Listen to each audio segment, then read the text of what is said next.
Ipinapaubaya na ni PNP Chief Ronald De La Rosa kay Pangulong Rodrigo Duterte ang kahihinatnan ng kaso ng 5 narco generals. Mula sa Camp Crame, may report si Mon Ocson live.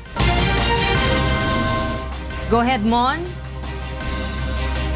Magandang tanghali, Kim. Pirma na lamang ni Pangulong Rodrigo Duterte ang hinihintay upang malaman kung anong desisyon dito sa 5 narco generals na i-forward na ng NAPOLCOM sa Malacanang ang resulta ng kanilang investigasyon.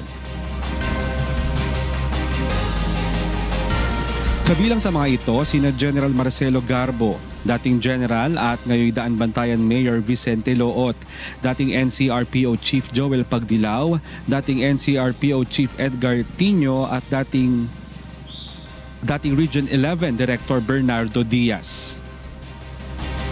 Hindi ko sila pwedeng i-dismiss na ako magpipirma ng resolusyon. Dahil third level police officer sila, ang dismissal niyan, yung appointing authority, kung appointing authority na si Presidente. Siya talaga magpipirma ng dismissal nila.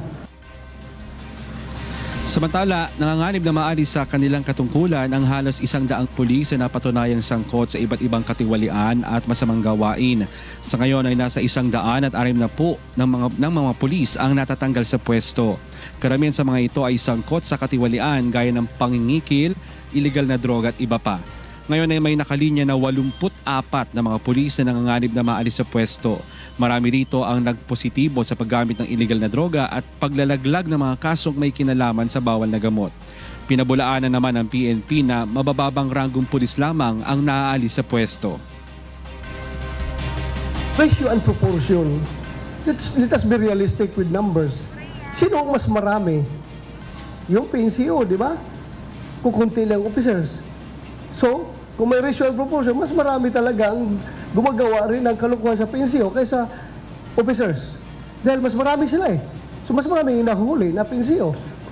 Hindi ba sila sabi na pinagtakpan natin yung, alam mo, tuwang-tuwa nga tayo kung mayroong official na nahuli dahil that can prove na talagang sincere test ating ginagawa.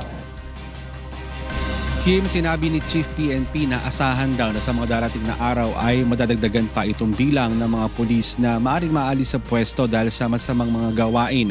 Sinigurado rin ni PNP Chief na hindi na mababalik sa tungkulin itong mga naalis sa pwesto bilang pagsusulong ng tinatawag na internal cleansing ng PNP. Yan ang latest dito sa Camp Crame. Balik sa iyo, Kim. Maraming salamat, Mon Ocson, nag-uulat mula sa Camp Crame.